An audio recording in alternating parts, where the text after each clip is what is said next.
Assalamualaikum warahmatullahi wabarakatuh. Selamat pagi semuanya. Hari ini hari Kamis, kita belajar bahasa Jawa bersama Bu Dewi ya. Mari kita lihat materinya. Ulangan 1. Badanku.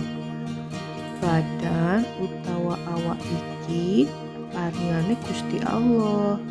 Saben perangan awak ono gunane dhewe-dhewe. Contone perangane badan kuwi meripat, kuping, tutuk, tangan lan sikil. Perangan awak pertama meripat, gunane kanggo ndeleng.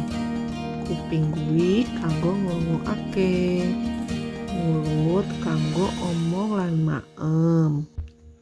Perangan tangan iku kanggo nyekel lan sikil kanggo mlaku. Nah, opo kowe tau matur nuwun marang Gusti Allah? Mulai saiki kita matur nuwun marang Gusti Allah diparingi badan ingkang lengkap.